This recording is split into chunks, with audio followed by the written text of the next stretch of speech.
देखिए आपका कल शुरू किया गया था भाई, एसआरए शुरू किया गया था, फिर एक बार 2-4 मिनट दोहरा दिया जाए तब सेक्शन से शुरू किया जाए।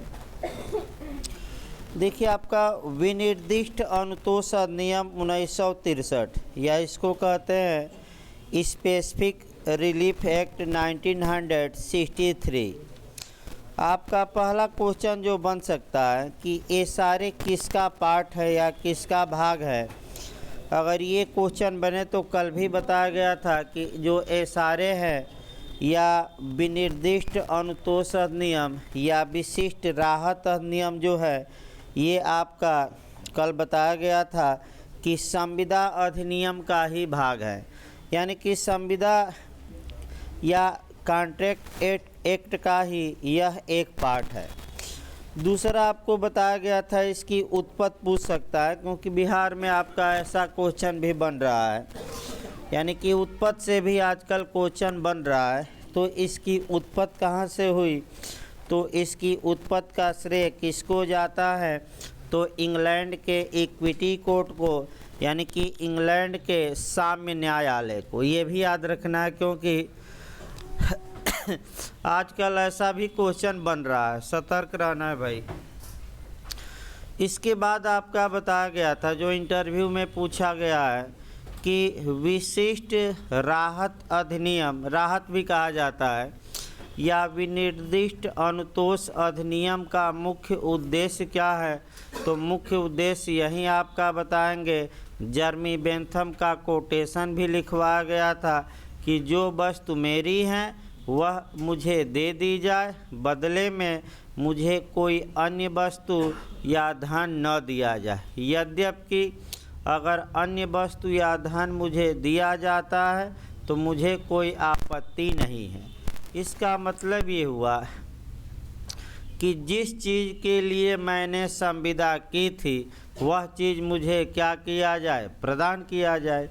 और उदाहरण मैं एक मकान का बताया था कि ए ने अपना मकान बेचने का करार बी को किया और ए बाद में मुकर गया। मुकर गया का मतलब कि अपने वादे को नहीं निभाया, यानी कि अपने वचन से आपका बैठे 3 लोग बैठिए भाई उस पर, अपने वादे से मुकर गया। तो ऐसी दशा में बी न्यायालय में जाकर ए को बाध्य कर सकता है कि ए अपना मकान मुझे बेचे, क्योंकि ए ने बेचने का क्या किया था, वादा। यानी कि एसआरए में मुख्य रूप से आपको एसआरए का जो मुख्य उद्देश्य है वो यही है कि जो वस्तु मेरी है उसे मुझे दे दी जाए। ये पूछा गया इंटरव्यू में भाई, यूपीजे में सतर्क रहना है। इसके बाद आपका एसआरए की उत्पत्ति बताई गई थी। तत्पश्चात निर्माण थोड़ा जान लेना है कि सबसे पहले विनिर्दिष्ट अनुतोष अधिनियम का निर्माण भारत में कब किया गया, तो 1877 में, और तत्पश्चात दूसरी बार 1963 में। ये भी लिखवा दिया गया है। इसके बाद आपका विस्तार से और प्रवर्तन तिथि याद करना है। वर्तमान में इसका विस्तार कहाँ तक है, तो संपूर्ण भारत में है। और प्रवर्तन तिथि याद रखना है, कब से लागू हुआ, वह डेट भी कभी काल पूछा जाता है। तो 1 मार्च 1964, ये डेट याद रखना है। इसके बाद आपका बताया गया कि एसआरए में 3 भाग है, 8 अध्याय है और 42 सेक्शन है। ये भी याद करना। बिहार ऐसा भी क्वेश्चन बना रहा है, कितने भाग है, 3, और आपका कितने अध्याय है, 8, और कितने सेक्शन हैं, 42 है। और मूल एसआरए में कितने सेक्शन थे, 44। कौन कौन सेक्शन रिपील है, तो लास्ट वाले 2 कौन कौन, 43 और 44। अब देखिए आजकल का छोटा छोटा क्वेश्चन भी पूछ रहा है, वो भी हमें चलना है भाई। प्री वाला भी आपका केवल मेंस का ही नहीं लेकर चलना है, ताकि आपका चाहे प्री हो या मेंस हो, इंटरव्यू हो, अब एक बार जब पढ़ा दिया जाए तो तीनों कवर हो। इसके बाद आजकल जो क्वेश्चन बन रहा है भाग से, जैसे कि एविडेंस में बिहार में भी बन गया था कि किस भाग में क्या है। और दूसरा आजकल एमपी और छत्तीसगढ़ में तो ज़्यादा अध्याय पूछ ले रहा है कि कौन सा अध्याय किस धारा से किस धारा तक है और इस अध्याय में क्या दिया गया है।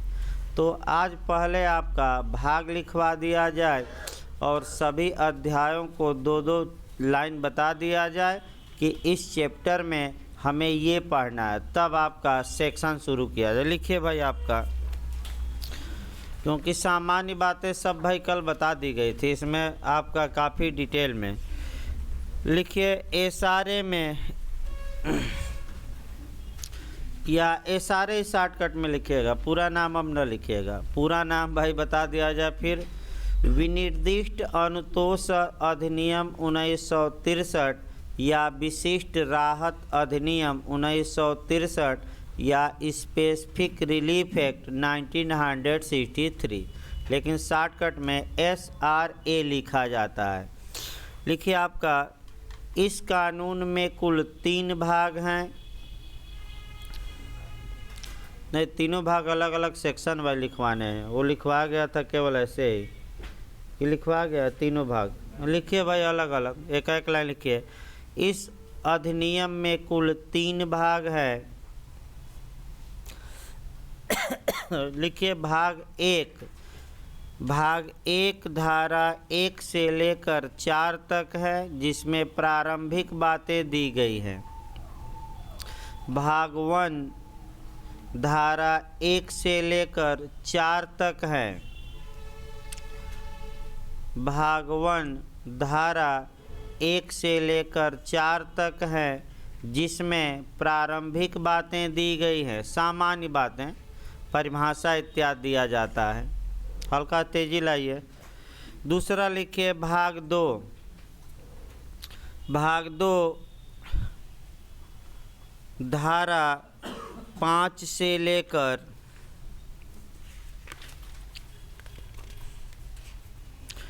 भाग 2 धारा 5 से लेकर 35 तक है। 35 तक हैं,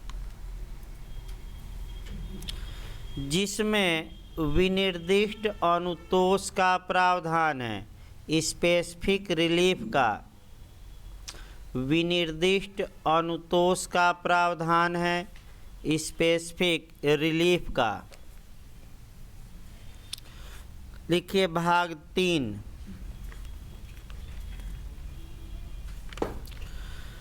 भाग 3 धारा 36 से लेकर 42 तक हैं, यानी कि 36 से लेकर 42 तक, जिसमें प्रिवेंटिव रिलीफ या निवारक अनुतोष का प्रावधान है, जिसमें प्रिवेंटिव रिलीफ या निवारक अनुतोष का प्रावधान है। देखिए आपका ऐसा क्वेश्चन भी आपका बन रहा है भाई, यूपी में भी एविडेंस में बना है, वो भी बता दिया जाए। आपका एविडेंस में 3 भाग हैं, और जो यूपी ने एक बार बनाया है कि भाग 3 कहाँ से कहाँ तक है और किसके बारे में है। तो भाई आपका जहाँ भी भाग हो और वह किससे रिलेटेड है और किस सेक्शन से किस सेक्शन तक या किस आर्टिकल से किस आर्टिकल तक आजकल ये पूछा जा रहा है। जैसे कि आपका छत्तीसगढ़ में संविधान में भी पूछा गया कि उच्चतम न्यायालय का प्रावधान आपका कहाँ किस अनुच्छेद से किस अनुच्छेद तक है। तो आपका 124 से लेकर 147, और लोग 146 मार देते हैं, जबकि कहाँ तक है, यही गलती हो जाती है छोटी छोटी। अब अध्याय आ जाए, चूँकि 8 अध्याय हैं तो 8 अध्याय को भी मैं लिखवा दे रहा हूँ एक जगह। लिखिए भाई आपका, लिखिए धारा, अभी अध्याय न लिखेगा, धारा 1 से लेकर 4 ये बिना अध्याय की है, ये भी सतर्क रहना है। यानी कि सेक्शन 1 से लेकर 4 ये बिना अध्याय का दिया गया। ये मैं बता दूं, ये आपका बिना अध्याय यानी कि अध्याय यहाँ से शुरू नहीं होता, ये भी सतर्क रहना है थोड़ा। ये प्रावधान बिना क्या है, अध्याय के। तो दो दो लाइन आपको जानना भी है कि किस अध्याय में क्या क्या है और उसका मतलब क्या है। इस अध्याय में सामान्य बातें या प्रारंभिक बातें दी गई हैं। प्रारंभिक बातों में बस आपका दिया क्या जाता है, संक्षिप्त नाम, प्रारंभ, विस्तार और कुछ परिभाषाएं। लिखिए, इसमें प्रारंभिक बातें दी गई है, 1 से 4 तक में लिखिएगा। इसमें प्रारंभिक बातें दी गई है,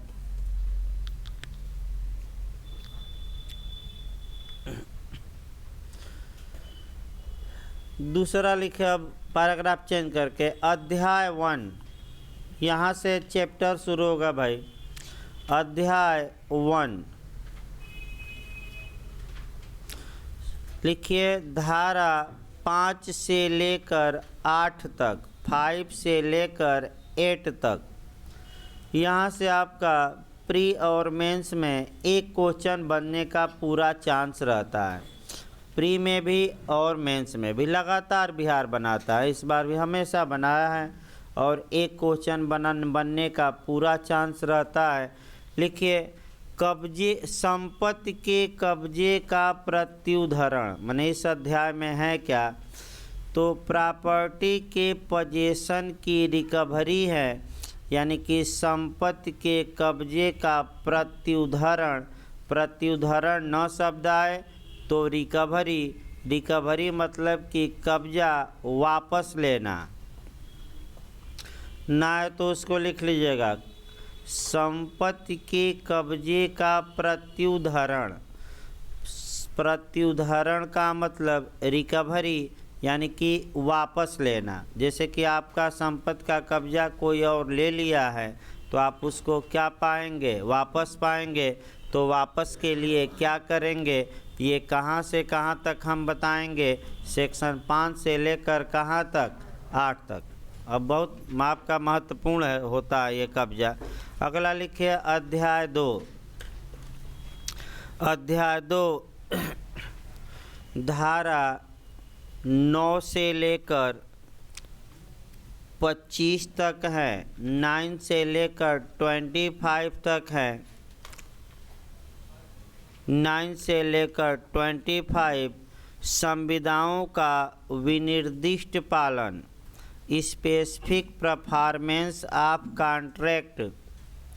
संविदाओं का विनिर्दिष्ट पालन, स्पेसिफिक परफॉर्मेंस ऑफ कॉन्ट्रैक्ट, यानी कि इस अध्याय में हमें ये मिलेगा कि किन संविदाओं का विशिष्ट पालन कराया जा सकता है, यानी कि जिस वस्तु के लिए संविदा हुई है वह वस्तु पाई जा सकती है कि नहीं पाई जा सकती।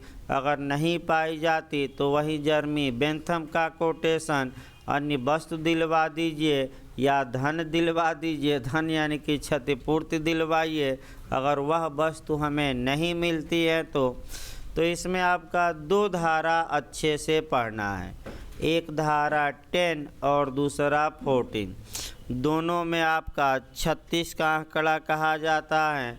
आपका हल्का सा हल्का समझा दें, डिटेल में तो पढ़ना ही है आगे। देखिए, ये आपका बिहार में भी ज़्यादा पूछा जाता है, मेंस में भी पूछा जाता है। उन संविदाओं का उल्लेख करिए जिनका विनिर्दिष्ट पालन कराया जा सकता है। ये किस सेक्शन में है, मुख्य रूप से 10, और भी सेक्शन है। और उन संविदाओं का उल्लेख करिए जिनका विशिष्ट पालन नहीं करवाया जा सकता। तो विशिष्ट पालन नहीं करवाया जाएगा तो कल उदाहरण भी बताया गया था, क्या मिलेगा, मुआवजा। तो एक एक उदाहरण फिर आप देखिए तब सही रहेगा भाई। अब ए ने अपना मकान बेचने की संविदा बी से की, तो अब संपत्ति को बेचना है।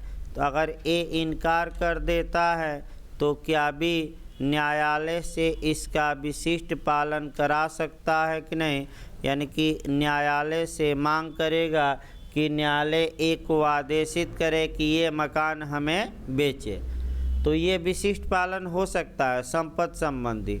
लेकिन जो संविदाएं व्यक्तिगत अर्हता पर आधारित हैं, पर्सनल क्वालिटी पर, उनमें केवल क्या पाया जाएगा, मुआवजा। जैसे कि ये वादा करता है कि हे भी मैं तुम्हारे विवाह में आपका डांस करूंगा, यानी कि नाचूंगा, और ये नाचने से क्या कर देता है, इनकार, तो ज़बरदस्ती नहीं नचवाया जा सकता, क्योंकि अगर कानून ज़बरदस्ती नचवाता है तो हो सकता है 2-4 लोगों का पैर और क्या करे, कुचल दे, और ऐसा नाच दे कि बाराती या घराती सब भाग जाए बारात छोड़कर।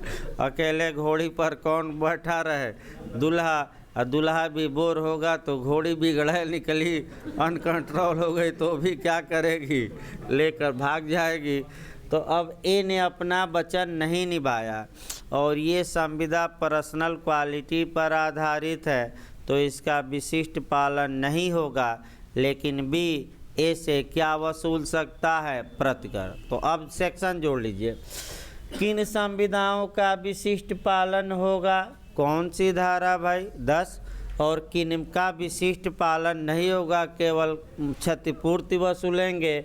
इसका मुख्य रूप से उद्देश्य कहाँ दिया गया है, प्रावधान 14, यानी कि डांस वाला कहाँ उदाहरण सेट होगा, विवाह वाला, डायरेक्ट बिहार पूछा है विवाह की संविदा, तो ये 14 में डिटेल में हम बताएंगे। और मकान उकान इत्यादि हैं तो किस में कवर होगा, 10 में। अगला लिखिए भाई, अध्याय 3 लिखिए मैंने अभी हल्का हल्का केवल समझना। अध्याय 3 लिखिए, लिखतों की परिशुद्धि, हेडिंग डालिए, अध्याय 3 लिखतों की परिशुद्धि। धारा बताया जा रहा है भाई, पहले अध्याय तो लिखिए। अध्याय 3 लिखतों की परिशुद्धि, धारा 26, केवल एक ही धारा है, वह आपका 26, एक ही धारा है। इसको कहते हैं ratification of instrument, ratification of instrument, यानी कि परिशुद्धि मने लिखतों में, अर्थात दस्तावेजों में कुछ सुधार करना, संशोधन करना। ना है तो लिख लीजिए, ना है तो आसान भाषा में लिख लीजिए कि दस्तावेजों में कुछ सुधार करना, ये भी कह सकते हैं कुछ संशोधन करना, क्योंकि शब्द थोड़ा कठिन है। लिखतों की परिशुद्धि यानी कि दस्तावेजों में कुछ क्या किया जाता है, सुधार किया जाता है। कपट हो गया, भूल हो गई, तो दस्तावेज क्या करिए, न्यायालय से सुधरवा दीजिए। इसको पढ़ते समय आपका एविडेंस की धारा 93, 94, 95, 96, 97 भी पढ़ी जाती हैं कि किन दस्तावेजों में सुधार होगा और किस में नहीं होगा, तो इसको पढ़ाते समय कोरिलेट किया जाएगा। अगला लिखिए भाई, अध्याय 4, अध्याय 4 संविदाओं का विखंडन, हेडिंग डालिए, संविदाओं का विखंडन, यानी कि कॉन्ट्रैक्ट को ही ब्रीच करवा दीजिए, भंग करवा दीजिए, संविदा को रद्द करवा दीजिए, कैंसिल करवा दीजिए, इसी को खंडन कहते हैं। तो ये लिख लीजिए, तब एक उदाहरण बताइए। धारा 27 से लेकर 30 तक, धारा 27 से लेकर 30 तक, धारा 27 से लेकर 30 तक। देखिए एक उदाहरण देखिए भाई, संविदा का कैसे खंडन कराया जाता है। देखिए संविदा का खंडन कैसे कराया जाएगा। मान लीजिए गुरु चेला पर ही देखते हैं, ए गुरु हैं और बी चेला हैं। गुरु ने अपने चेले की इच्छा को दबाया और 1 लाख का जो इसका चेले का घोड़ा था वह 1000 में ही खरीद लिया। तो ऐसी दशा में यानी कि धारा 16 संविदा अधिनियम की कहती है कि ये माना जाएगा कि गुरु ने अनड्यू इन्फ्लुएंस यानी कि अनुचित प्रभाव, बुरा प्रभाव या अनुचित दबाव डाला और अनुचित दबाव डालकर उचित फायदा उठाया कि अनुचित चेले से अनुचित, तो ऐसी संविदा चेले के विकल्प पर आपका बिहार में भी इस बार आया था। चेले के विकल्प पर वाइडेबल होगी, शून्यकरणीय होगी। तो शून्यकरणीय संविदा में कितने पक्षकारों को ऑप्शन मिलता है? एक कि दो? एक। या तो ये शांत बैठ जाए चेला तो सब कुछ सही है, या कोर्ट में जाकर इस संविदा को क्या करे? रद्द कराए। भाई क्या करे? रद्द कराए। ये किसके पास विकल्प प्राप्त हैं? चेले के पास। तो अब कब संविदाओं का विखंडन का चेला करवा सकता है? अब केवल एक उदाहरण नहीं, जब आपका 27 से 30 चलेगा तो आपका संविदा अधिनियम की तमाम सेक्शन इसमें कवर होंगे।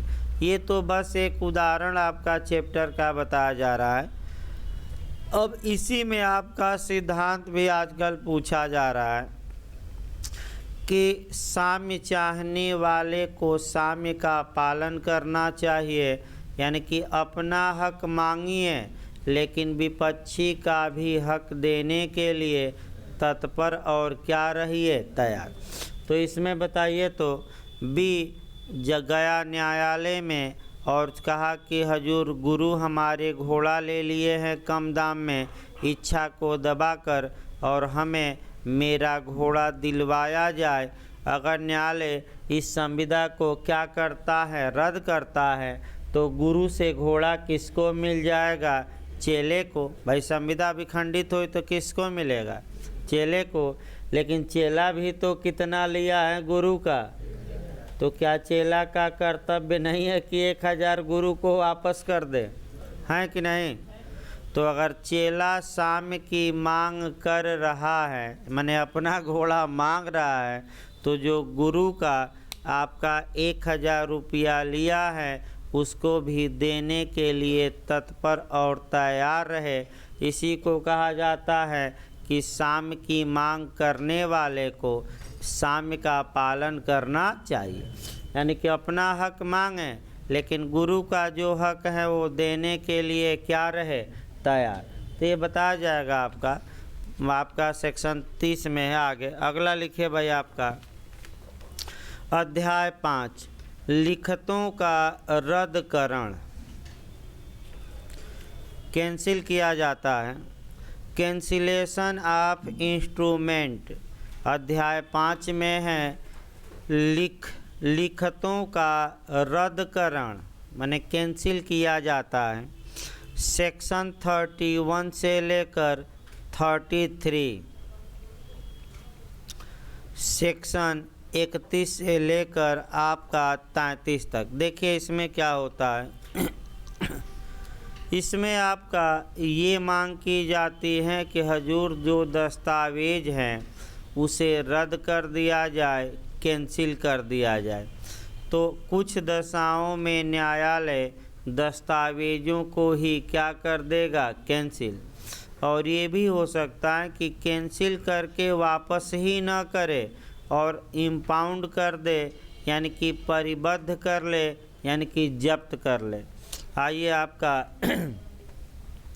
एक उदाहरण देखा जाए भाई गुरु चेला का, ही सबसे अच्छा है। मान लीजिए कि एक गुरु हैं, एक दस्तावेज लिखा गया और चेले का घोड़ा जो 1 लाख का था गुरु ने 1000 में खरीद लिया। अब चेला दौड़ता हुआ कोर्ट गया 2 दिन बाद और कहा कि हजूर गुरु ने तो हमारी इच्छा को दबाकर 1 लाख का घोड़ा 1000 में खरीद लिया है, अतः जो मूल कापी है दस्तावेज की वह गुरु से क्या किया जाए? मंगाई जाए। वह जो संविदा का दस्तावेज है लिखत कहा जाता है उसको रद्द किया जाए और रद्द कैंसिल किया जाए, और कैंसिल करके न्यायालय चाहें तो उसे परिबद्ध या इम्पाउंड या जब्त भी कर सकता है, यानी कि किसी को वापस लौटाने से क्या कर सकता है? इनकार। और देखिए चेला मंगाता है हमेशा, क्यों? क्योंकि हो सकता है कि वह दस्तावेज दिखाकर और गुरु क्या करें? वह घोड़ा किसी अन्य को बेच दें। तो चेले को कुछ नहीं मिलेगा, पैसे के अलावा घोड़ा नहीं मिलेगा। अगला देखिए इसको, आपका अध्याय 6 लिखिए भाई। घोषणात्मक डिक्रियाँ, डिक्लेरेटरी डिक्री। अध्याय 6 घोषणात्मक डिक्रिया। यहाँ से भी एक क्वेश्चन एचजेएस और बिहार में बनने का पूरा चांस रहता है।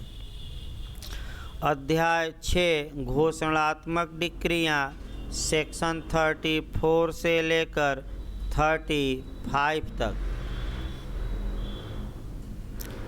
2 ही सेक्शन है। आपका देखिए कैसे क्वेश्चन इसमें बनता है, और बिहार में जो मुख्य रूप से क्वेश्चन बना है उसको मैं अटैक कर रहा हूँ। देखिए आपका सामान्य नियम क्या है, यूबी जस आईबी रेमेडियम, यानी कि जहाँ अधिकार हैं वहाँ उपचार हैं। इसका मतलब ये हुआ कि अगर वादी को कानून द्वारा कोई अधिकार दिया गया है तो वह न्यायालय में रेमेडी की मांग करता है। जैसे कि आप संविदा भंग में देख रहे हैं, अगर ए ने बी से संविदा की और ए संविदा भंग कर दिया तो बी कोर्ट में जाता है और ए सारे के तहत किसकी मांग करता है कि हमें संविदा का या तो विशिष्ट पालन करवाया जाए या क्या दिलवाया जाए, मुआवजा या क्या जारी किया जाए, इंजेक्शन, अभी इंजेक्शन भी आएगा इसके बाद, व्यादेश जारी किया जाए और इत्यादि। तो ऐसी दशा में जो घोषणात्मक डिक्री होती है इस नियम का अपवाद है। घोषणात्मक डिक्री में किसी रिलीफ की मांग नहीं की जाती, बल्कि कोई व्यक्ति आपका न्यायालय से चाहता है कि न्यायालय इस बात को डिक्लेयर करे कि मैं ये अधिकार रखता हूँ या मैं इस स्टेटस में हूँ। अर्थात घोषणात्मक डिक्री में कोई रेमेडी या उपचार नहीं मांगा जाता, बल्कि न्यायालय से ये मांग की जाती है कि न्यायालय इस विषय में ये घोषणा केवल कर दे कि मैं इस अधिकार को धारण करता हूँ। इस आपका जैसे कि एक उदाहरण दो देखिए, मान लीजिए एक पुरुष और स्त्री आपका बिना मैरिज के साथ साथ रह रहे हैं और 2-4 लोग ये कह रहे हैं कि ये पति पत्नी नहीं है, तो ऐसी दशा में वह पुरुष या स्त्री जो लोग आपत्ति कर रहे हैं उनके विरुद्ध मुकदमा करेंगे। अब बस इसकी मांग करेंगे कि हजूर आप केवल इतना घोषित कर दीजिए कि हम लोग पति पत्नी हैं और हमें कुछ आपसे रिलीफ की आवश्यकता, यानी कि हम इस हैसियत में हैं, आप केवल क्या करिए घोषणा। आइए कुएं का उदाहरण ज़्यादा पूछा जाता है। जैसे कि मान लीजिए एक व्यक्ति के दरवाजे पर कुआं है और आपका गांव के पूरे लोग पानी पीते हैं। अब आपका 2 लोगों को रोका गया कि आप पानी नहीं भर सकते, तो दोनों एक लोग उसमें से चले गए कोर्ट में। अब बस ये कहे कि हजूर हमें कोई रिलीफ नहीं चाहिए, आप एक बार केवल इस बात की घोषणा कर दीजिए कि ये कुआं सार्वजनिक है और हमें कोई रिलीफ की आवश्यकता, यानी कि घोषणात्मक मतलब कोई रिलीफ नहीं मांगी जाती, बल्कि हैसियत या अधिकार की क्या कराई जाती है, घोषणा। ये किस धारा में घोषणात्मक डिक्री का प्रावधान है, 34 में। और जो घोषणात्मक, आइए भाई बैठिए इधर, जो घोषणात्मक डिक्री का इफेक्ट होगा, इधर आगे बैठिए, उधर लड़के बैठते हैं, इधर बैठिए आगे, पढ़ना अल्लाह पढ़ना है ना, हम बैठिए। देखिए आपका बिहार खूब पूछा जाता है, जेस में भी यहीं अटैक करना है और यहीं गलती होगी ज़्यादा लोगों से। डिक्लेरेटरी आपका जो डिक्री होती है सारे में, उसका इफेक्ट आपका सेक्शन 35 में दिया गया है। तो क्या प्रभाव होगा, अच्छे से दिमाग में बैठा लेना है। आपका यही पूछा जाता है कि घोषणात्मक डिक्री का प्रभाव पर्सोनम होगा कि रेम होगा। पर्सोनम यानी कि व्यक्तिबंधी और रेम मतलब सर्वबंधी या लोकलक्षी। तो भाई लोकलक्षी नहीं होता, यही तो बताना है आपका यही तो बताया जा रहा है कि यही गलती लोग बार बार करते हैं। और एक लाइन अलग से भले अभी लिख लीजिए कि घोषणात्मक डिक्री का प्रभाव पर्सोनम होता है। पर्सोनम का मतलब व्यक्तिबंधी, यानी कि व्यक्तिबंधी का मतलब कि केवल पक्षकार और उनके हित प्रतिनिधिवादी होंगे, पूरा संसार नहीं। ये क्वेश्चन भाई अटैक करिए, जेएस और बिहार कई बार पूछा है। एक लाइन लिखिए, घोषणात्मक डिक्री का प्रभाव व्यक्तिबंधी होता है। आगे डिटेल में चलेगा, ये नहीं कि समाप्त हो गया, लेकिन जहाँ से क्वेश्चन आपका गलत हो सकता है उस क्वेश्चन को शुरुआती दौर में ही सुधार लेना है। लिख लेना, घोषणात्मक डिक्री का प्रभाव कैसा होता है, व्यक्तिबंधी की सर्वबंधी। हाँ याद रखिए, इंग्लिश में क्या कहेंगे, पर्सोनम। रेम नहीं, इंग्लिश में हम क्या कहेंगे, पर्सोनम। अगला ये भाई आपका अध्याय 7 लिखिए। अध्याय 7 व्यादेश साधारणतः, हेडिंग डालिए, व्यादेश साधारणतः जनरली इंजेक्शन के बारे में है। इसमें आपका सेक्शन 36 और 37 दो धारा लिखिए। भाग तो लिखवा दिया गया ना अलग से, इसलिए अलग से लिखवा दिया गया था भाई। भाग पहले लिखवा दिया गया है, अब केवल अध्याय लिखवाया जा रहा है। लिखिए अध्याय 7 ये आपका व्यादेश साधारणतया यानी कि इंजेक्शन बताया जाएगा। धारा 36 से लेकर 37। अगला अध्याय लिखिए 8, लास्ट अध्याय। अध्याय 8 परपेचुअल इंजेक्शन, शाश्वत व्यादेश या अस्थाई व्यादेश। बिहार में पूछा भी गया था इस बार, ये पूछा भी गया था बिहार में, नहीं कि नहीं पूछा जाता है। लिखिए शाश्वत व्यादेश या परपेचुअल इंजेक्शन या अस्थाई व्यादेश। अस्थाई भी कहते हैं भाई, हमेशा के लिए। अस्थाई कहिए, शाश्वत कहिए, इंग्लिश में परपेचुअल इंजेक्शन। इसका प्रावधान आपका सेक्शन 38 से लेकर 42 तक दिया गया है, क्योंकि 2 सेक्शन रिपील हैं लास्ट वाले। तो कहाँ से कहाँ तक है आपका 38 से लेकर कहाँ तक, आपका 42 तक। इस प्रकार आपका कौन कौन अध्याय में क्या बातें पढ़नी हैं ये सारे में बताया गया। अब एकदम शुरुआती दौर से भाई सेक्शन पर आ जाइए। अब लिखिए भाई आपका सबसे पहले जब भी कानून पढ़िए तो उसका प्रियम्बल पढ़ा जाता है। माने सबसे पहले आपका कर्तव्य है कि जब भी कानून पढ़िए तो उसका क्या पढ़िए, प्रियम्बल पढ़िए, उद्देशिका पढ़िए, या आपका कह सकते हैं कि आपका प्रस्तावना पढ़िए। देखिए भाई प्रस्तावना होती क्या है, 2 लाइन बता के तब इसका प्रस्तावना शुरू किया जाए। देखिए किसी भी कानून के आपका प्रियम्बल में या उद्देशिका में क्या दिया जाता है, कानून क्यों बनाया गया, या कानून, बात न करिए भाई पीछे, ये किमार से हटा दीजिए थोड़ा, बागेश भाई सटाइए, आवाज़ बाहर से आती है ना। हाँ, कोई कानून क्यों बनाया गया या किस एम के लिए बनाया गया, किस लक्ष्य के लिए बनाया गया, किन उद्देश्यों की पूर्ति के लिए बनाया गया, ये शुरुआती दौर में कानून का प्रियम्बल दिया जाता है और उसी में इस बात का उल्लेख किया जाता है।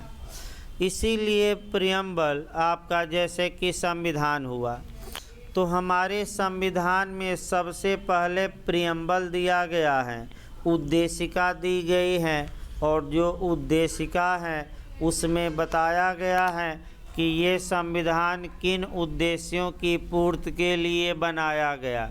यानी कि संविधान निर्माताओं के मस्तिष्क को खोलने की कुंजी कौन है, तो हमारा प्रियम्बल।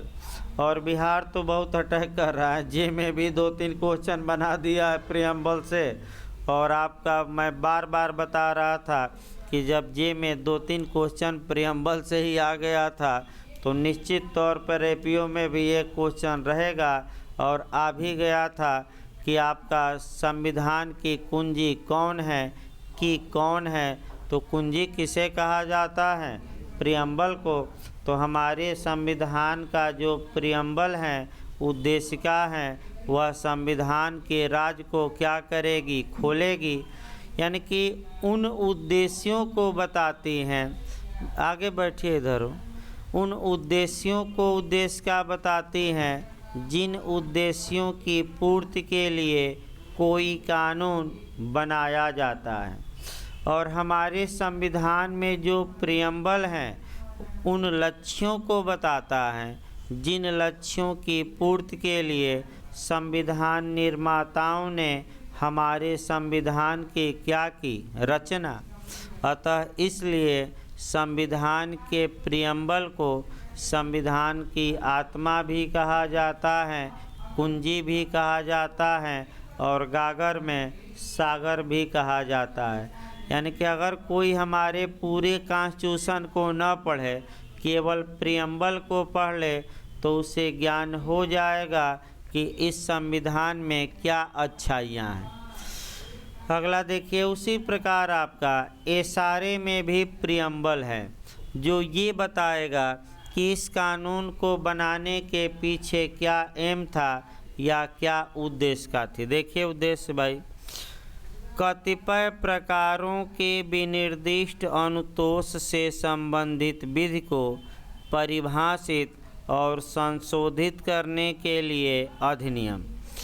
कतिपय न समझ में आए तो कतिपय को बैरक में नए लोग लिख ले, कुछ कतिपय प्रकारों के विनिर्दिष्ट अनुतोषों, इसका मतलब ये हुआ कि जो ये एसआरए हैं ये सभी प्रकार के विनिर्दिष्ट अनुतोषों के बारे में प्रावधान नहीं करता।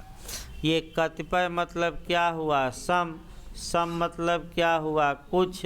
यानी कि ये कानून केवल कुछ प्रकार के स्पेसिफिक रिलीफ यानी कि विनिर्दिष्ट अनुतोष के बारे में ही प्रावधान करता है। यानी कि कुछ प्रकार के विनिर्दिष्ट अनुतोष से संबंधित जो कानून है उसको परिभाषित भी करता है। संशोधित करना मतलब कि कुछ पुराने नियमों में चेंज करके इसमें नियम रखे गए हैं, लेकिन एक शब्द नहीं है। आपका देख सकते हैं कंसोलिडेट करना यानी कि समेकित करना। अगर समेकित करना रख दिया जाता तो जितने भी निर्दिष्ट अनुतोष हैं इसी कानून में क्या होते, समाहित। तो सभी के बारे में नहीं प्रावधान है, कुछ के ही बारे में प्रावधान करता है। अगला देखिए भाई, आपका भाग 1 चला जाए, प्रारंभिक लिख लीजिए, धारा 1, 3-3 लाइन अभी लिखना है।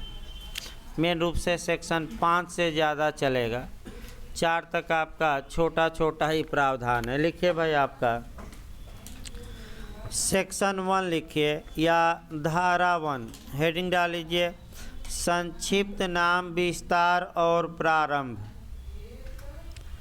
शॉर्ट टाइटल यानी कि संक्षिप्त नाम विस्तार और प्रारंभ। देखिए किसी भी कानून के सेक्शन 1 में यही 3 बातें आपको सामान्यतः मिलेगी। फिर याद रखिए, एक शॉर्ट टाइटल यानी कि उस कानून का छोटा नाम, संक्षिप्त माने क्या हुआ, संक्षिप्त नाम मिलेगा यानी कि छोटा नाम मिलेगा।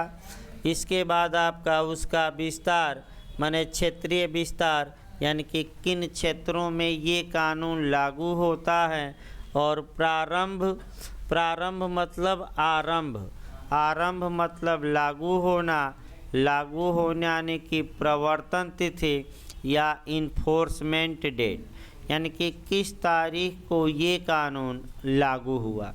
तो भाई संक्षिप्त नाम लगातार बताया जा रहा है। कानून का नाम विनिर्दिष्ट अनुतोष अधिनियम 1963। आपका विस्तार यहीं से आपका क्वेश्चन बन सकता है। वर्तमान में विस्तार कहाँ है? संपूर्ण भारत में है। और जम्मू कश्मीर संघ शासित प्रदेश में भी कब से लागू हुआ? 31 अक्टूबर 2019। और प्रारंभ में शुरुआती दौर में लिखवाया हूँ। कब से बिगिनिंग हुआ इसका? 1 मार्च 1964। ये भी 1 मार्च 1964 ये लिखवा गया। फिर मैं लिखवा दे रहा हूँ एक बार भाई। अब जब भी आप कानून पढ़िए तो थोड़ा संविधान से जोड़ लीजिएगा, क्योंकि इस बार यूपीजे में तो संविधान का संक्षिप्त नाम किस अनुच्छेद में दिया है? 393। प्रारंभ किस अनुच्छेद में दिया है? 394। भाई संविधान कब से लागू हुआ?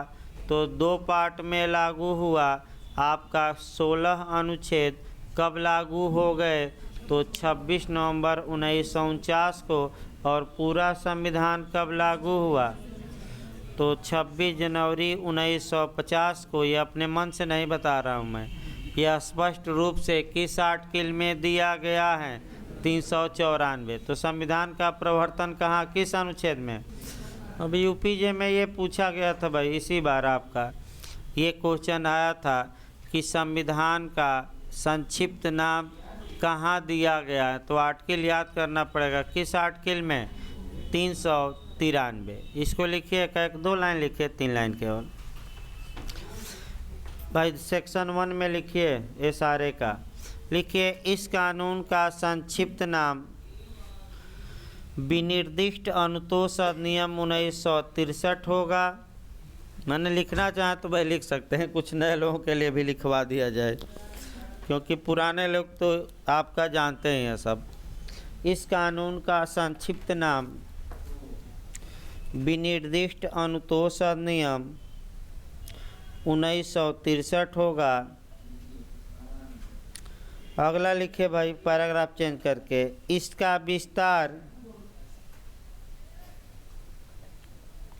इसका विस्तार संपूर्ण भारत पर होगा।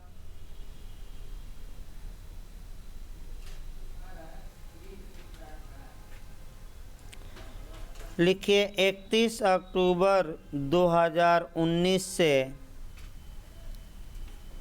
डेट लिख लीजिएगा। तो 31 अक्टूबर 2019 से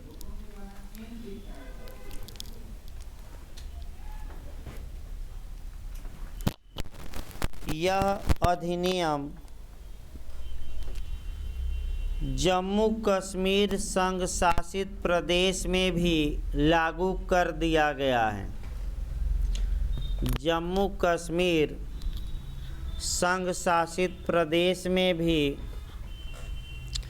लागू कर दिया गया है। डेट याद रखिएगा, 31 अक्टूबर कब से? 2019। अगला लिखिए प्रारंभ।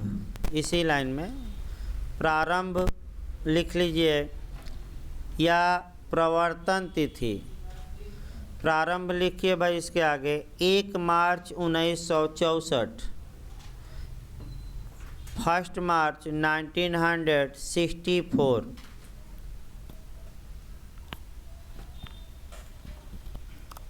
हेलो, हाँ बताइए हो। हाँ ठीक है, हम अकाउंट नंबर फिर से भेज रहे हैं आधा घंटा में आपको।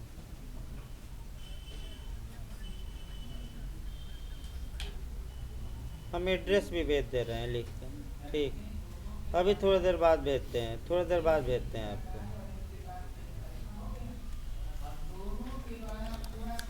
देखिए आपका ये प्रारंभ हो गया। इसके बाद लिखिए सेक्शन 2। अब कुछ सेक्शन आज निपटा दिया जाए भाई, थोड़ा बहुत स्पीड। हाँ भाई देखिए, आपका एक सूचना और है, अभी जूरिस्प्रूडेंस 10-12 दिन रोका जाएगा, चूँकि यूपीजीआई ने सीपीसी कंटिन्यू किया जाएगा। सीपीसी बहुत दिनों से भाई आपका झेला रही हैं और किसी न किसी कारण से रुक जा रही हैं, तो आपका जूरिस्प्रूडेंस का अभी बैच 10-15 दिन रोका जाएगा, ताकि एमपी भी हैं और सीपीसी भाई मांग भी ज़्यादा चल रही हैं, तो आपका उसके बाद जूरिस्प्रूडेंस पढ़ाया जाएगा।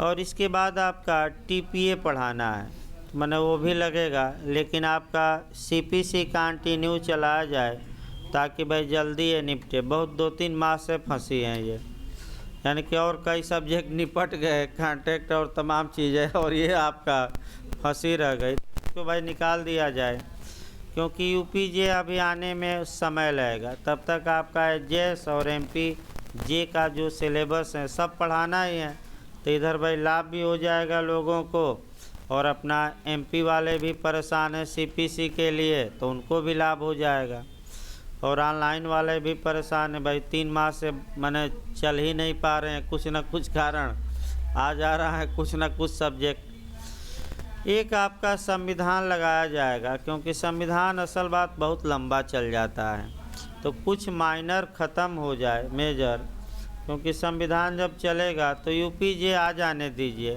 तो हल्का सा स्पीड बढ़ाकर चला देंगे, क्योंकि भाई संविधान से आपका यूपी में मैं बता दूं 75 नंबर काम करेगा, यानी कि 450 में 75 नंबर केवल कॉन्स्टिट्यूशन का आता है, आपका लॉ और जीएस मिलाकर। तो आपका थोड़ा 2-4 कानून और निकल जाएं छोटे छोटे, उसके बाद से आपका तब तक आपका यूपीजे आ जाएगी, तो तुरंत एक लगा दिया जाएगा। और आपका यूपीजे के लिए ज़्यादा आपका बचा भी नहीं है, जो लोग पुराने हैं, अंतर्राष्ट्रीय संगठन, टीपीए और जूरिस्प्रूडेंस, यही तो 3 बचा है। ये तो 3 जब चाहे तब निकल जाएगा। अंतर्राष्ट्रीय संगठन वही 15 दिन लगता है पढ़ाने में, 1-1 घंटा चलाया जाए तो 15 लेक्चर में समाप्त हो जाता है।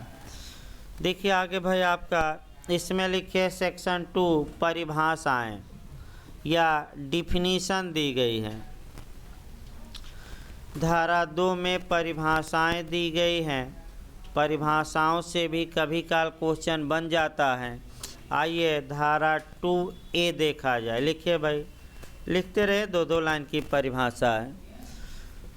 सेक्शन 2A ऑब्लिगेशन परिभाषित है, लिख लीजिए। तो ऑब्लिगेशन, ऑब्लिगेशन का मतलब हुआ बाध्यता या दायित्व, उसको लिख लीजिए हिंदी में बाध्यता या दायित्व भी हम कहते हैं, ऑब्लिग करके लिख लीजिएगा। ऑब्लिगेशन आपका थोड़ा बाध्यता पर 2-4 नियमों को जानिए, तब आपका बताया जाए भाई, क्योंकि आपका भी तो फोन वाले थे। हेलो बताइए, हो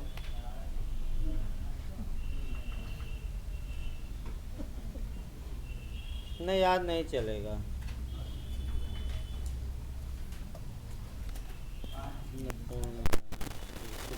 रखते नहीं तो आता रहेगा। देखिए भाई आगे आपका बाध्यता, पहले आपका माने समझने का प्रयास करिए दूसरे एंगल से, तब आपका डायरेक्ट हम शुरू करेंगे। अब 2 एंगल से मैं बाध्यता को बता रहा हूँ, और प्रयास ये करिए कि जो दायित्व हैं या बाध्यता हैं या कर्तव्य कहिए आपका, इसको अच्छे से 2 एंगल से समझिए। सबसे पहले आपका फंडामेंटल राइट पर देखिए। फंडामेंटल राइट में कौन बाध्य है या किसका कर्तव्य है या किसकी ड्यूटी है कि हमारे मूल अधिकारों का सम्मान करे, यानी कि हमें मूल अधिकार किसके अगेंस्ट प्राप्त हैं, किसके विरुद्ध प्राप्त हैं, व्यक्तियों के विरुद्ध कि राज्य के विरुद्ध, स्टेट के विरुद्ध, और मूल अधिकारों के लिए स्टेट कौन होगा, राज्य कौन होगा, ये कहाँ बताया गया है? तो किस आर्टिकल में बताया गया है? 12।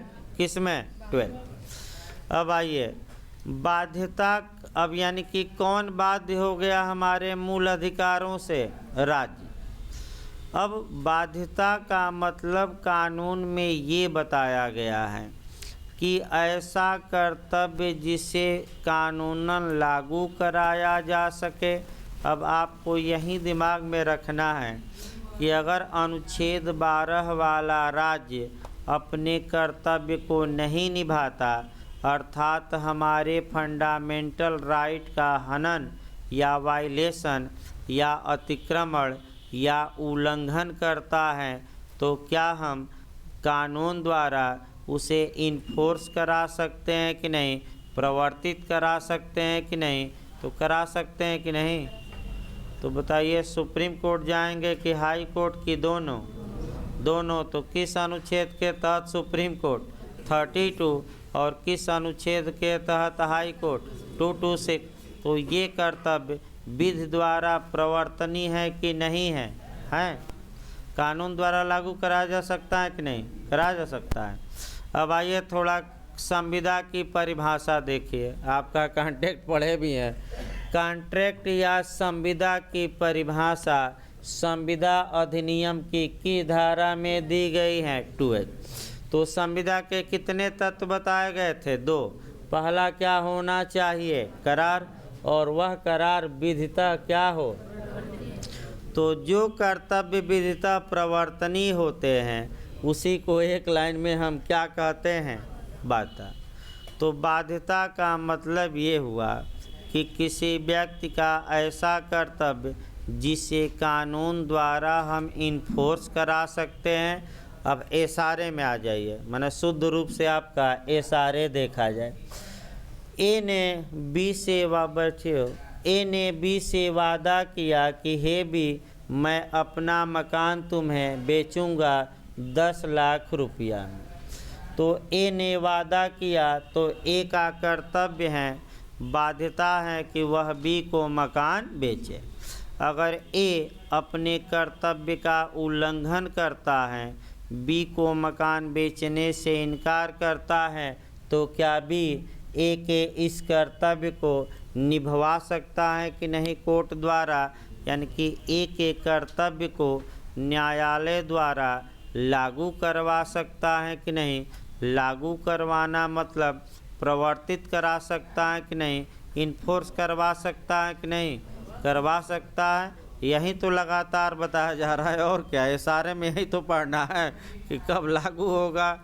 तो इसी को हम कहेंगे कि ये ए की क्या है? बाध्यता, कि वह बी को क्या करे?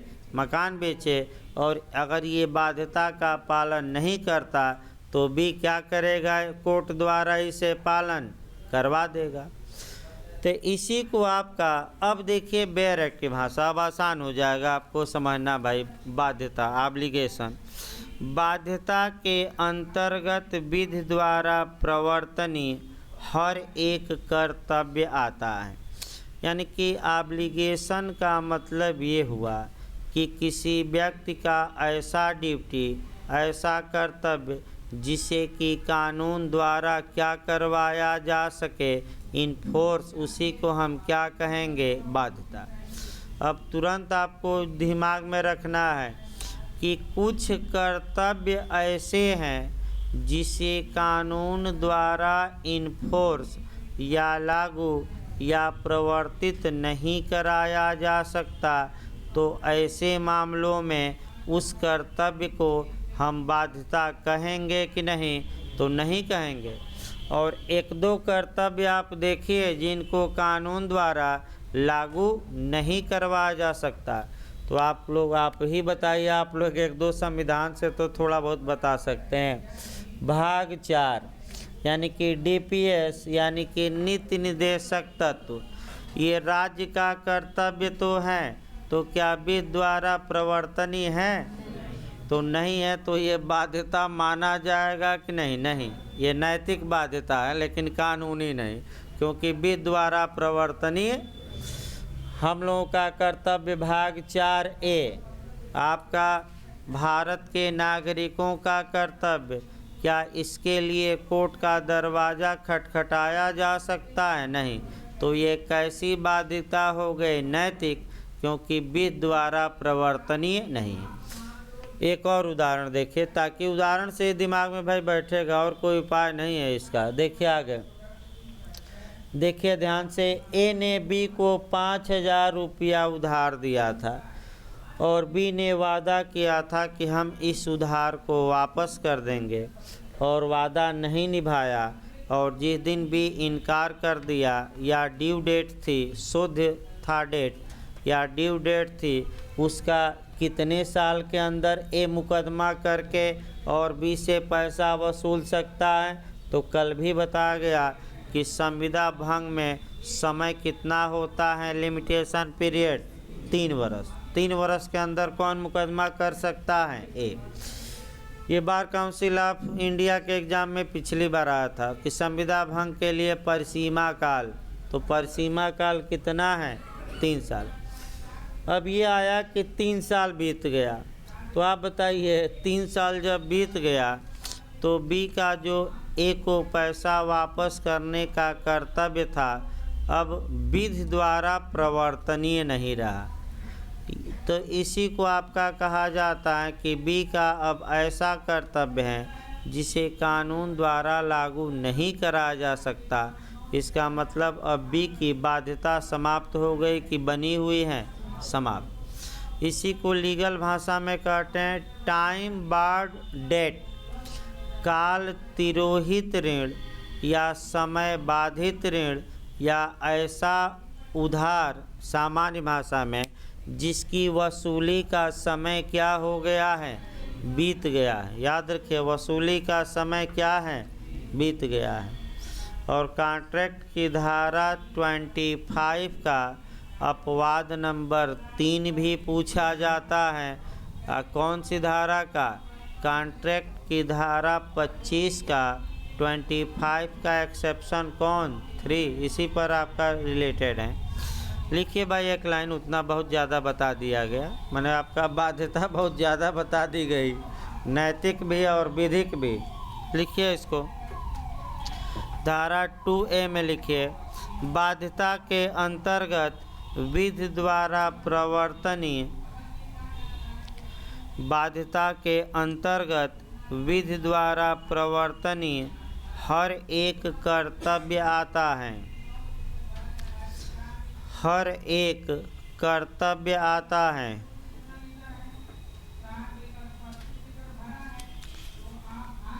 अगला लिखे 2B, व्यवस्थापन।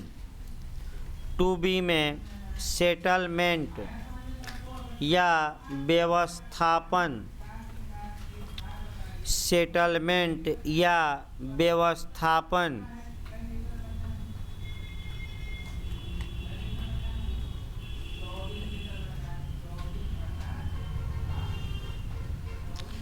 देखिए, सेटलमेंट का मतलब व्यवस्थापन, मतलब व्यवस्था करना, यानी कि आपका संपत्ति का बंटवारा कर देना, हमारे मरने के बाद संपत्ति किसको जाएगी ये प्रावधान कर देना, या संपत्ति का न्यायगमन उत्तराधिकारियों को कैसे जाएगी, अगर ये प्रावधान किसी लिखित में इंस्ट्रूमेंट में, यानी कि किसी दस्तावेज में सामान्य भाषा में किया गया है, तो उसी को हम क्या कहेंगे?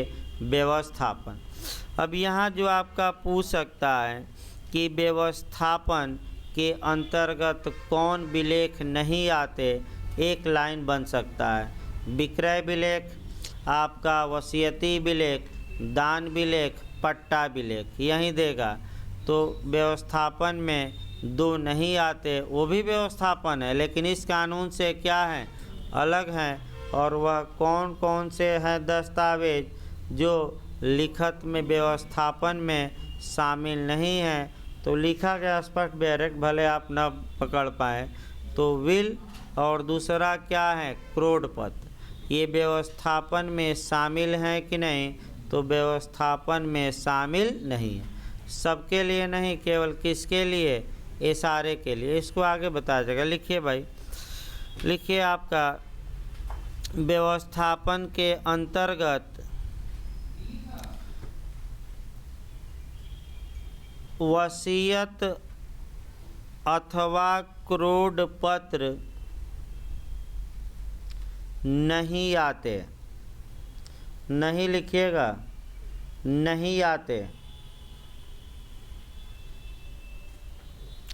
अगला लिखिए 2C, ट्रस्ट की परिभाषा दी गई है। न्यास को परिभाषित किया गया है, ट्रस्ट को,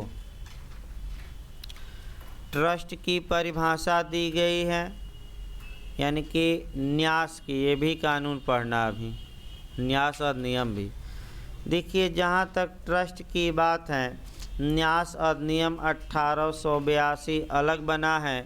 अब न्यास का मतलब वही होगा जो न्यास अधिनियम में इसकी परिभाषा दी गई है। तो न्यास होता क्या, एक बता दिया जाए। और एशिया का सबसे बड़ा न्यास आपका प्रयागराज में भी है, यानी कि बता दिया जाए, जीएस में भी पूछा जाता है। एशिया का सबसे बड़ा ट्रस्ट यही केपी ट्रस्ट है, जो आपका सीएमपी इत्यादि चलता है कॉलेज, मुंशी काली प्रसाद महाविद्यालय यानी कि सीएमपी इत्यादि, आपका जो अब इलाहाबाद विश्वविद्यालय का ही एक अंग है। ये एशिया का सबसे बड़ा ट्रस्ट है। तो ट्रस्ट होता क्या है और इसके ट्रस्टी नियुक्त होते हैं। तो देखिए ट्रस्ट होता क्या है, एक उदाहरण द्वारा। मान लीजिए ए के पास ये मकान है और ए चाहता है कि इस मकान का प्रयोग अनाथों को रहने के लिए या बच्चों के भोजन के लिए या बच्चों की शिक्षा के लिए किया जाए। तो ए को अधिकार है कि इस मकान से क्या बना दे, न्यास, और यानी कि इस मकान से क्या सृजित कर दे, ट्रस्ट या विश्वास। और ये जो न्यास सृजित हुआ है, विश्वास सृजित हुआ है, किसके लिए हुआ है, तो बच्चों की क्या, शिक्षा के लिए। तो भाई न्यास का एक देख रेख करता होगा, तो इस मकान का देख रेख करता हम बी को बना दें और बच्चे बना दें सी, डी तथा ई। अब यही आपको समझना है, आपका न्यास का सृजन किसने इस उदाहरण में किया, ए ने किया। और ए ने किसको उस न्यास संपत्ति की देख रेख करने के लिए ट्रस्टी या न्यासी बनाया, तो किसको बनाया, बी को। और इस न्यास का प्रयोग किसके हित के लिए किया जाएगा, बच्चों के लिए। तो न्यास में दो मालिक होते हैं, दो स्वामी होते हैं, एक न्यासी होता है यानी कि ट्रस्टी, और दूसरा बेनिफिशरी यानी कि बच्चों को हम हिताधिकारी कहेंगे। क्या कहेंगे, हिताधिकारी। तो कितने स्वामी हो गए, दो। कौन कौन, एक बी और दूसरा कौन, बच्चे। तो बताइए बी का क्या कर्तव्य है, मकान का प्रयोग बच्चों की शिक्षा के लिए करे कि दो बूंद के लिए करे, शराब बेचवाए और अफीम बेचवाए कि।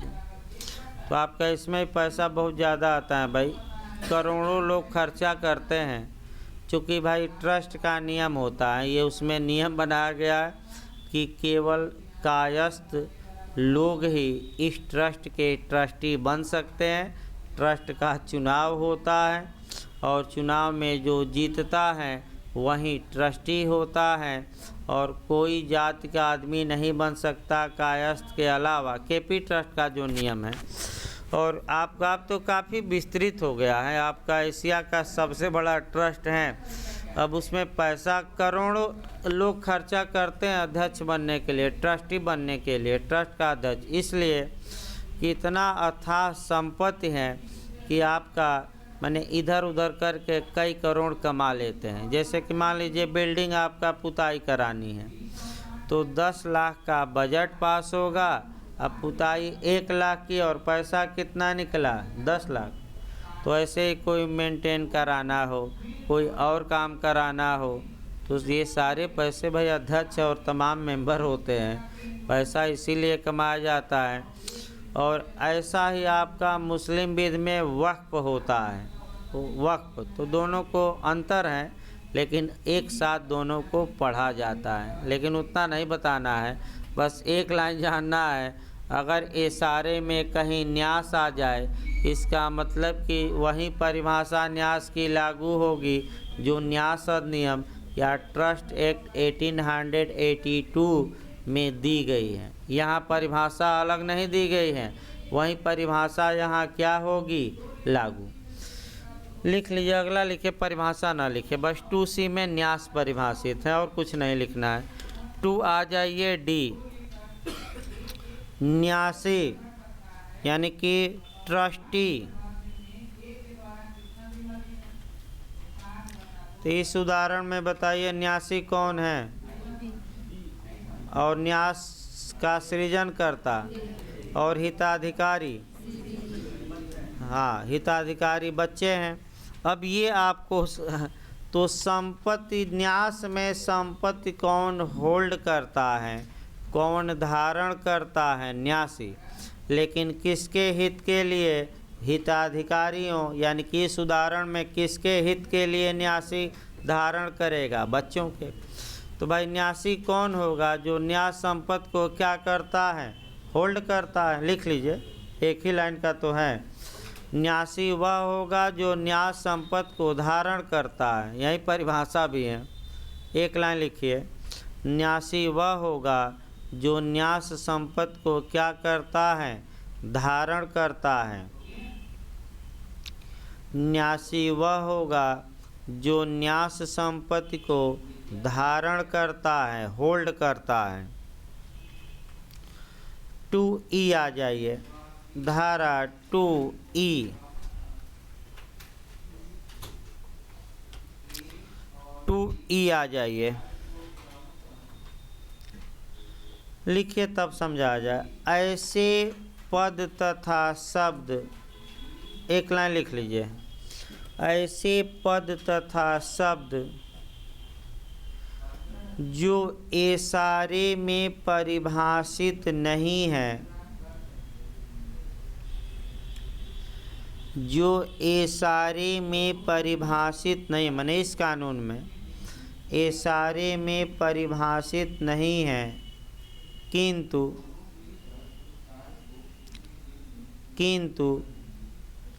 संविदा अधिनियम में परिभाषित हैं, किंतु संविदा अधिनियम में परिभाषित हैं। यदि वे शब्द या पद इस कानून में कहीं आते हैं, यदि वे शब्द या पद इस कानून में कहीं आते हैं, माने किसी धारा में उनका क्या होता है, उल्लेख आते हैं, तो उनका अर्थ वहीं लगाया जाएगा, तो उनका अर्थ वहीं लगाया जाएगा जो संविदा अधिनियम में है, जो संविदा अधिनियम में है। इसका मतलब ये हुआ कि ये सारे इंडियन कॉन्ट्रैक्ट एक्ट का ही एक क्या है, पार्ट। अब इसी को कोरिलेट करना है आपका CRPC से। तो जो CRPC की धारा 2Y है, ये बताती हैं कि जो पद या शब्द CRPC में परिभाषित नहीं है, किंतु कहाँ परिभाषित हैं, IPC में, और अगर वे शब्द CRPC में आ जाएं तो उनका अर्थ वहीं लगाया जाएगा जो कहाँ दिया गया है, IPC में। तो आपका CRPC की धारा अगर चाहें तो कोरिलेट कर सकते हैं 2Y, सेम आपका नियम है। इस प्रकार धारा 2 भी समाप्त हो गई। अब आइए धारा 3, सेक्शन 3 लिखिए भाई, सेविंग क्लाज, ब्यावृत्ति, बचत कहा जाता है, आसान भाषा में बचत कहा जाता है। सेविंग क्लॉज या व्यावृत्ति या बचत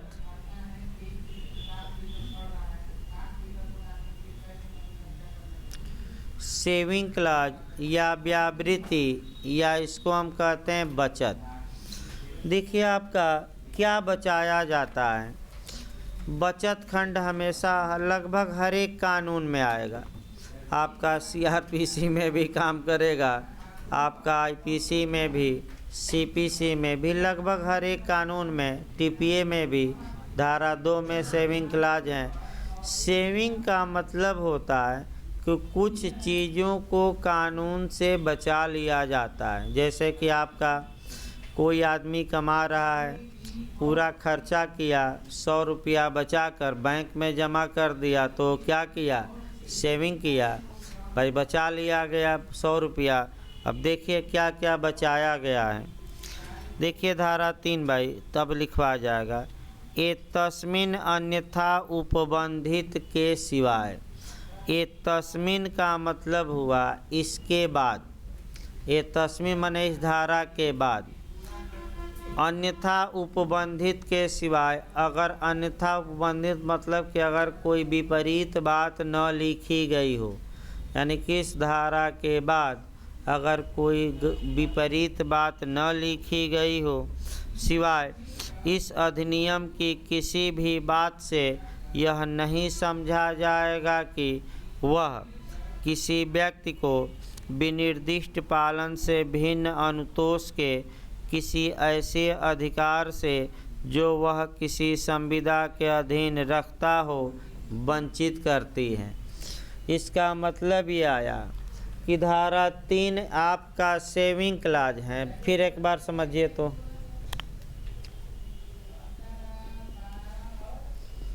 बताइए, आप भी बताया गया था कल भी, अब फिर एक बार। संविदा अगर कोई ब्रीच करता है तो आप लोग हम कितने रेमेडी कल बताए थे? 4। फिर एक बार आप लोग बताइए संविदा का कैसा पालन, ठीक, इसके बाद प्रतिकर, इसके बाद क्वांटम मेरिट, ठीक। ये तो आ गया ना इतना। सेक्शन 3 केवल इतना कहता है कि जो ये संविदा का विशिष्ट पालन का प्रावधान इस कानून में किया गया है, तो अगर संविदा से उत्पन्न कोई अन्य अनुतोष हैं, तो अन्य अनुतोष कौन कौन बचा? ये 3। तो क्या ये बचे रहेंगे कि समाप्त हो जाएंगे?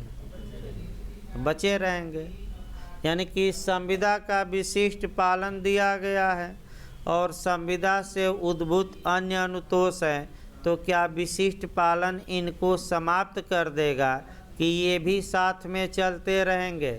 साथ में चलते रहेंगे, यानी कि किनको बचाया गया है?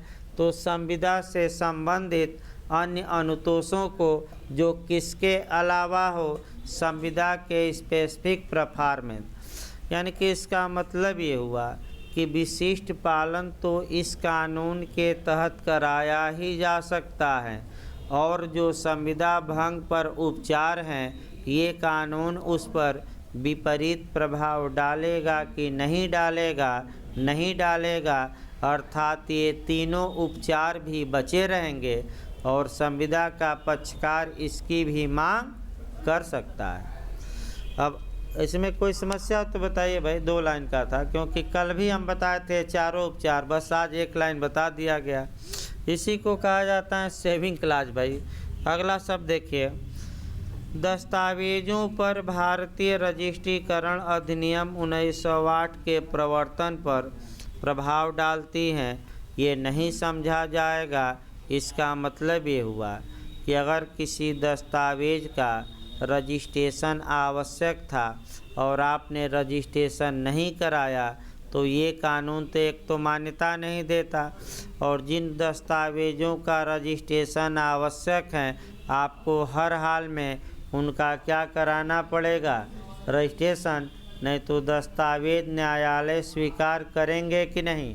नहीं करेंगे, याद रखिए, नहीं करेंगे। यानी कि रजिस्ट्रेशन एक्ट पर क्या यह कानून विपरीत प्रभाव डालेगा? नहीं डालेगा, वो अलग। तो यही आपका मैंने 2 पॉइंट सेक्शन 3 में किए गए हैं। सेक्शन 4 देखिए, तब लिखवाया जाएगा भाई। विनिर्दिष्ट अनुतोष का व्यक्तिगत सिविल अधिकारों के प्रवर्तन के लिए ही अनुदत्त किया जाना और दंड विधियों के प्रवर्तन के लिए नहीं। तो सेक्शन 3(4) ये बता देता है कि ये सारे एक सिविल लॉ है, क्रिमिनल लॉ नहीं है। तो किस धारा में यह स्पष्ट लिख दिया गया है कि ये सारे के तहत केवल व्यक्तिगत सिविल अधिकार को इन्फोर्स कराया जा सकता है, आपराधिक विधि को गतिशील करने के लिए ये सारे का सहारा नहीं लिया जा सकता। यानी कि अगर वही कार्य अपराध भी हैं और ये सारे में भी आता है, तो अगर आप चाहते हैं कि अभियुक्त दंडित हो तो आप CRPC में जाइए, ये सारे में न आइए, क्योंकि ये सारे के तहत केवल किसके लिए आप काम करवा सकते हैं, किसके लिए आदेश निकलवा सकते हैं, सिविल के लिए, क्रिमिनल के लिए नहीं। तो बताइए ये सारे कि सिविल में सिविल विधि हैं कि क्रिमिनल की, दोनों? और सिविल विधि हैं तो क्या इसका प्रयोग आपराधिक मामलों में किया जा सकता है? नहीं। कौन सी धारा रोकती है स्पष्ट रूप से? 4। इसलिए धारा रखनी पड़ी कि एक कई बार होता है कि कई कार्य अपराध भी हैं और आपका सिविल में भी है। तो ये नहीं कि सारे का सहारा लेकर लोग क्या करें, आपराधिक कार्यवाही कर दें या आपराधिक कार्यवाही की मांग करें। मांग करना हो तो कहाँ जाइए? CRPC के तहत। देखिए बैरक बता दिया जाए। विनिर्दिष्ट अनुतोष व्यक्तिगत सिविल अधिकारों के प्रवर्तन ने लागू कराने के प्रयोजन के लिए ही अनुदत्त किया जा सकेगा। यानी कि विनिर्दिष्ट जो अनुतोष हैं, अनुदत्त माने प्रदत्त किया जाएगा किस अधिकार को इन्फोर्स कराने के लिए? सिविल। न कि किसी दंड विधि के प्रवर्तन के प्रयोजन मात्र के लिए, यानी कि आपराधिक विधि के प्रवर्तन के लिए क्या इसका प्रयोग किया जा सकता है कि नहीं? तो आपका क्या जवाब रहेगा? नहीं। यानी कि यह सिविल मामला है, आप सिविल सूट दायर करिए, विनिर्दिष्ट अनुतोष की मांग करिए, घोषणात्मक डिक्री की मांग करिए, व्यादेश की मांग करिए, दस्तावेज रद्द कराइए, संशोधन कराइए। लेकिन अगर आप चाहते हैं कि हम क्रिमिनल कार्रवाई इसके आधार पर कर दें, तो कौन सा धारा स्पष्ट रोकता है इसको? सेक्शन 4 स्पष्ट, क्रिमिनल नहीं। इसके बाद आ जाइए, भूमिका बांध दिया जाए भाई, अगले चैप्टर के लिखवाया जाएगा कल भाई, आप देख लीजिए आज।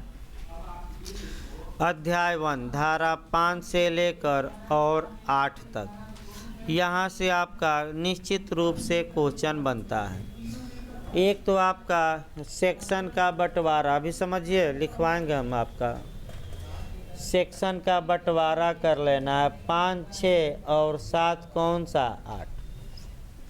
धारा 5 और 6 और दूसरा आपका 7, 8। इन चारों धाराओं में कब्जे की रिकवरी का प्रावधान है।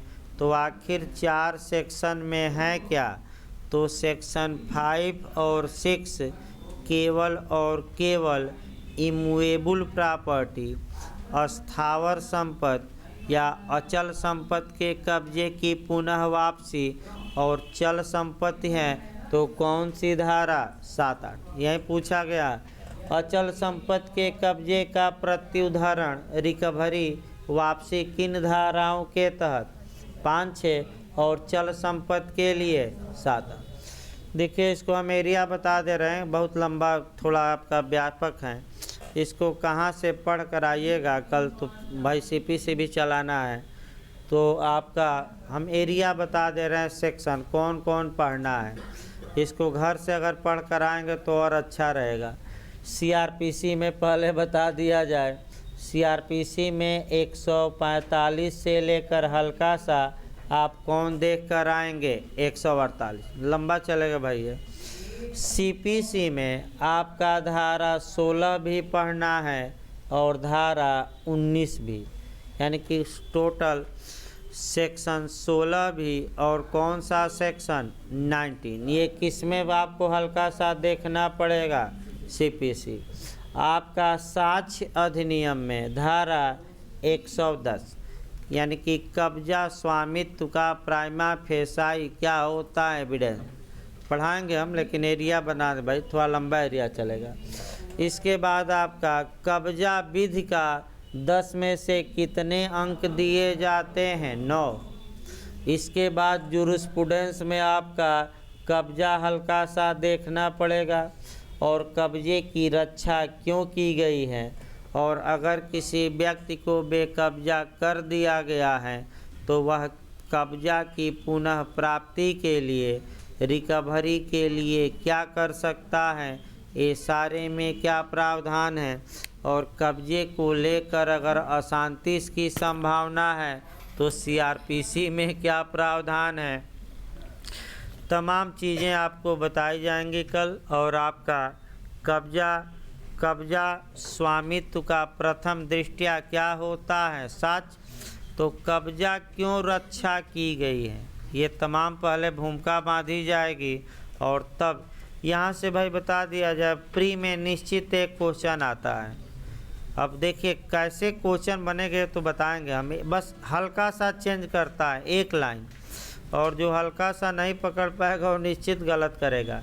मेंस में भी आपका एक क्वेश्चन बनता है। तो भाई रेस्ट ले लीजिए, तो सीपीसी थोड़ा लंबा चलाया जाएगा भाई। 20 मिनट का ब्रेक रहेगा क्योंकि फिर अगला क्लास आपका 11 बजे से है, तो 20 मिनट थोड़ा ब्रेक हल्का सा 5 मिनट अधिक दिया जा रहा है। 20-22 मिनट बाद क्लास चलेगा सीपीसी का, क्योंकि अब 1.5 घंटा लग जाएगा चलाते चलाते।